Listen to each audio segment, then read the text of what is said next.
Hello and welcome back to Joel Explores Tech. In today's video I'm going to take a look at my DOS Pentium machine, which recently had a issue where I went to power on the machine and it just gives me a flicker of the power LED and then shuts itself down. So there's probably something either on the motherboard or the power supply. I've got some spare parts and some diagnostics, and we can open up the machine and take a look. As you know, with these older retro machines, there's constant maintenance and upkeep to keep everything running smoothly. I think this will be a good exercise in troubleshooting and seeing if we can get the machine running again. So it's up on the bench now. We'll go ahead and open it up and take a look and see if we can figure out the issue. So just to show the current situation, when we go to power the system up, we get a real brief flash on the reset light there. Nothing on the power, and then it shuts off immediately. So inside, fairly common to this era, of course, it's a mess of cables here. I haven't done much cable management.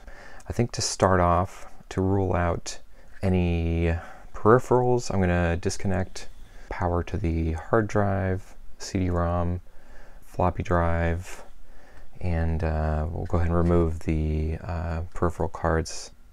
So I've taken out the video card, the ATI Rage XL PCI, and the sound card, the Sound Blaster AW32 CT3780.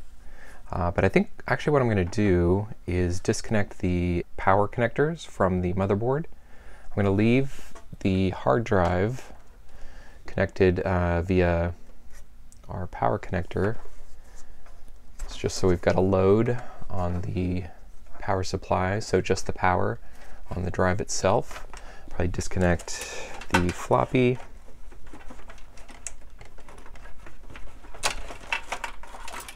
And I think that should be it. Might have to disconnect the fan. I think that's a separate power coming off here. Otherwise, then we'll just have the load of the hard drive. So we'll try powering it on in that state. So let's get the power connectors off the motherboard. So there we go. And you always want to make sure the ground wires are to the center when you're connecting that up on a AT motherboard. So now we've got the drive with our power is the only thing connected up to the power supply. Let's go ahead and get our power connected up to the system.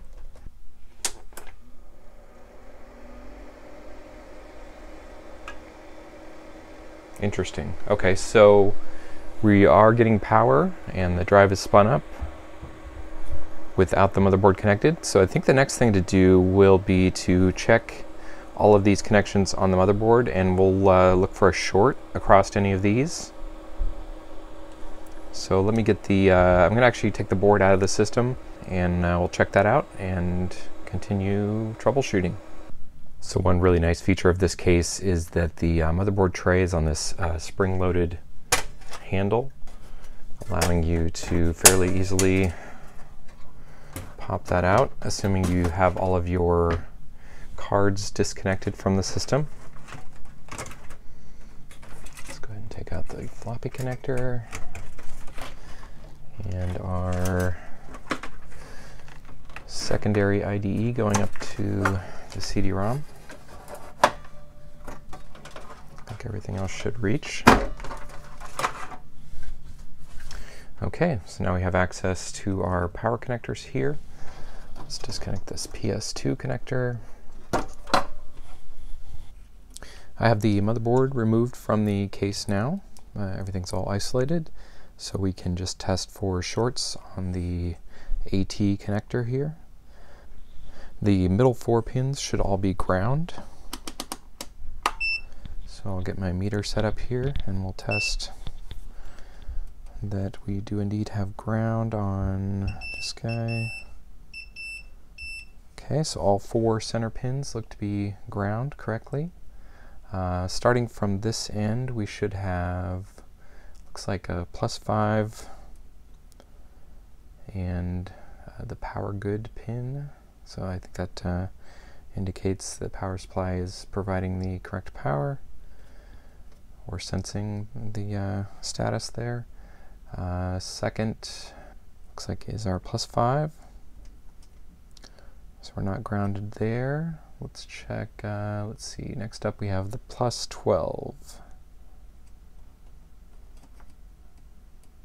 Okay, we're good there. Okay, next up we have minus 5. And then 3 plus 5s. Okay, those are good. At least going against the case grounding. Let's try, see if any of these are grounded to these central ground pins. Okay, that fourth is minus 12 volts.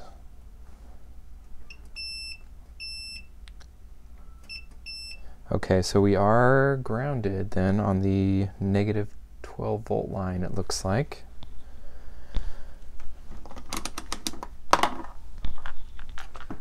Just for a sanity check, I have another motherboard here. I want to confirm that that is correct. Let's check on this guy. So that would be the fourth pin is not grounded. That looks correct.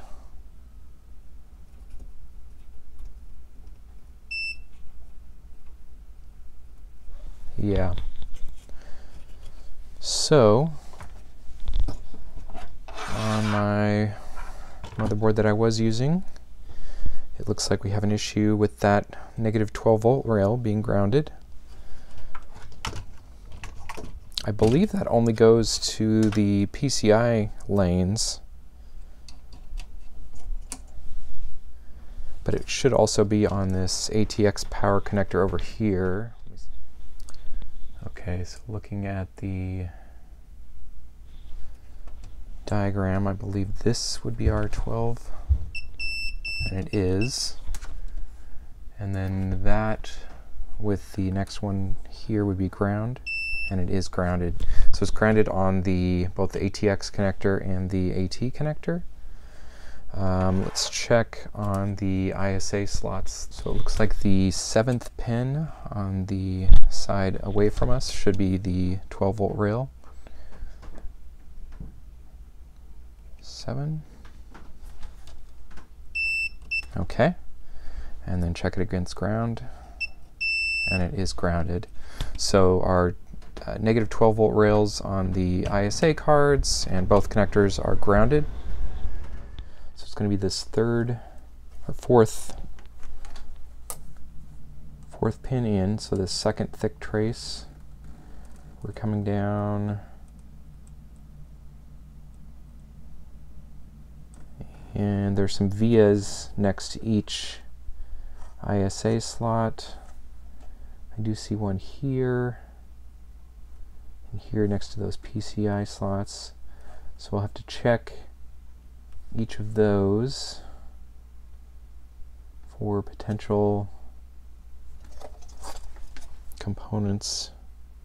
So let me do some digging. It's going to be hard to get this on camera, but I'm just going to follow some of those vias and see if I can find any obvious capacitors. I don't think it's going to be any of our electrolytic capacitors on the board, because none are really in this area outside of this one, which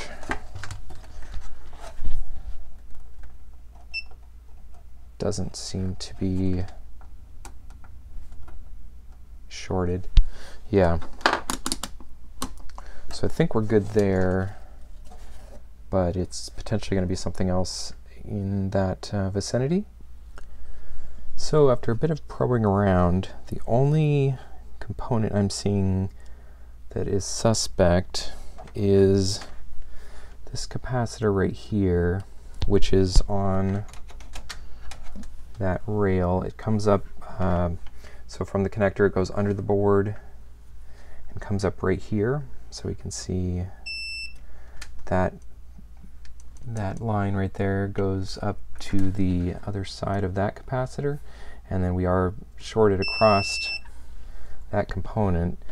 We can't see very well probably in the camera shot here. But this does look slightly black on the bottom beneath this component, and there's some like smoke looking output up on this side. And it appears to say 10 and 16 volt on the markings there. I probably don't have any of those outside of harvesting something from another board. But I think just to prove the fault, since the board isn't working anyway right now, I'm going to go ahead and pop that off, and we'll see if that fixes the fault, and then I can always track one of those down. And in the meantime, I might take another board. So for wrapping up this video, we'll probably install another motherboard in the system just to get it working again.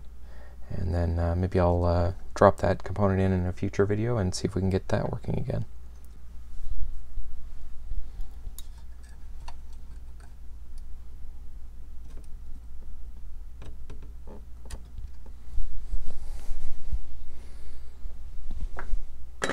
With the one side of that capacitor lifted, if we go on that 12 volt rail to ground, we're no longer shorted.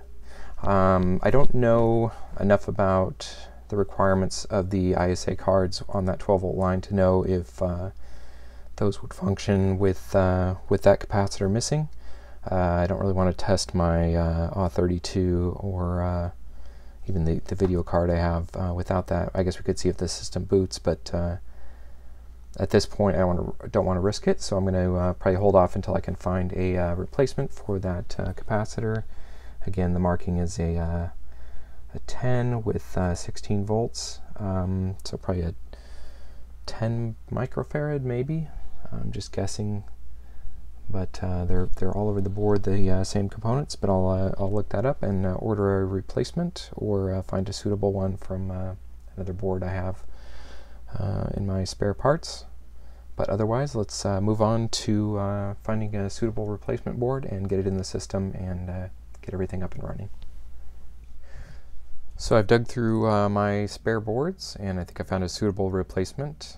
So this is the original board. It is the Super Micro P5 MMS 98, and that's the one with the capacitor that I'm going to be looking to replace.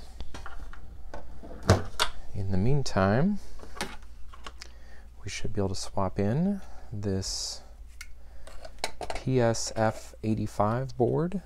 So it has the same Intel 430TX chipset. We've got two 72-pin and two PC100 slots, but I was only using one of those slots with 64 megs of RAM. I only need actually one ISA slot for the sound card and one PCI, so this should suit us just fine. One thing I thought that was interesting on this board, it has this socket which in the manual on the retro web is labeled as a LM84.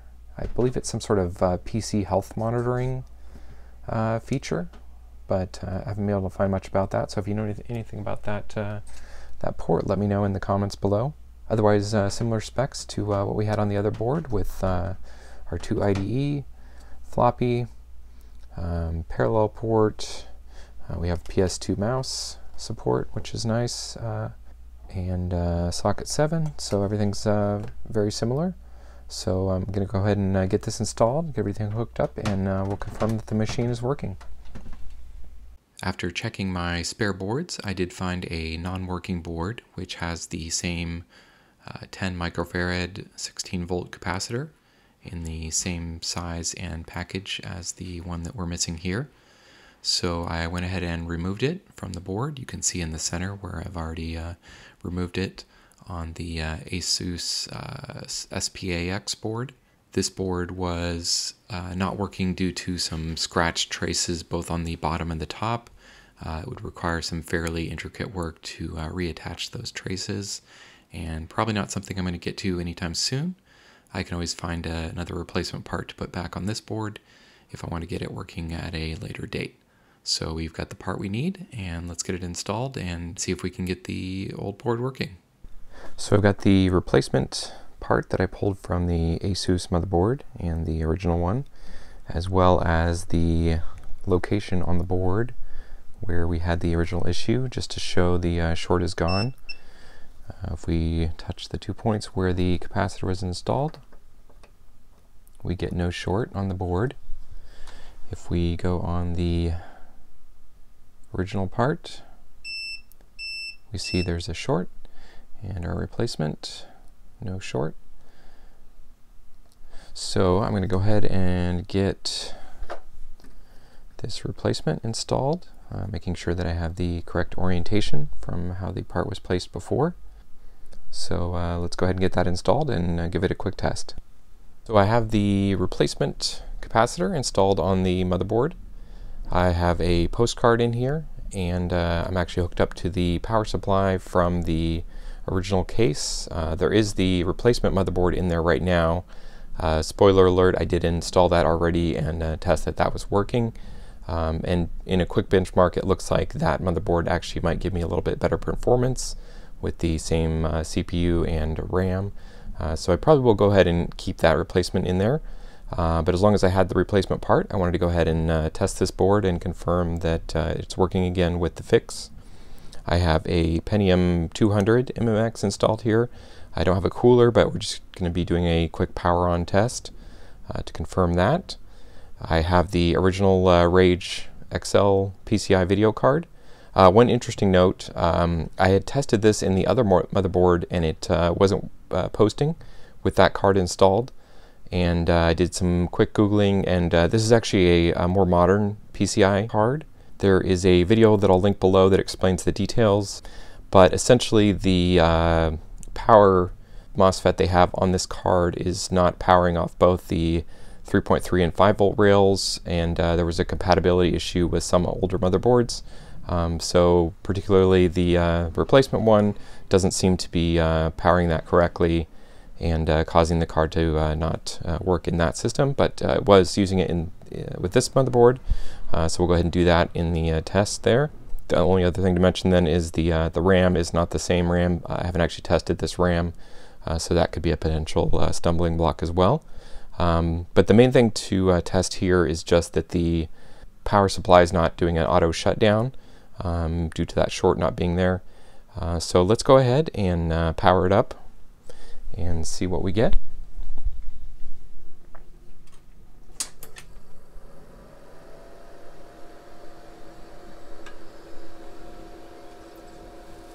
So we're getting video, and we are getting all the status lights on the postcard there. It's counting up the memory. This is 128 meg, and it did count up the memory correctly. So it appears the system is working. Everything is functioning as expected for what is hooked up currently. So I think that capacitor fixed the issue. And let me go ahead and get it set up, and we'll just do a quick test with the replacement board just to show that's working as well. And I might just show some quick benchmark comparisons between these two motherboards, just in case anybody's curious on the difference in performance between the two motherboards given the same CPU and RAM. So here we have some benchmarks I'm running from the Phil's Computer Lab collection of DOS benchmarks. This is on the new motherboard and running SpeedSys. So we can see we've got 176.8 for the CPU, which is slightly better than the other motherboard, but only a very small amount. I was getting 176.1 on that. And the biggest difference I'm seeing is the memory bandwidth is 200 megabytes per second, while we were getting about 150 on the previous motherboard. And then I fired up the Quake time demo. I used this specifically because it's the only other benchmark that I still had the numbers from the previous motherboard to compare. Again, fairly close results here, getting 49.9 FPS, while I got 49.5 on the previous motherboard, though we're using a different video card, so that could factor in, although the video card on this new motherboard is actually an older card with 2 megabytes of video RAM, while the Rage XL had 8. That wraps up the repair of this Pentium 233 machine. So we both fixed the old motherboard, confirmed that it was working, and also put in a replacement motherboard in the meantime, and that is working as well. And we did see that the benchmarks were pretty much a wash between the two motherboards. The only major difference I was seeing was that memory bandwidth between the two, at 200 with the new motherboard and 150 megabytes per second with the old. So a substantial increase there, but I wasn't really seeing any performance issues with the old setup. All the games I was trying to play were running just fine, but it's always nice to see some improvement there. So I think that wraps up this one, and I'll see you next time.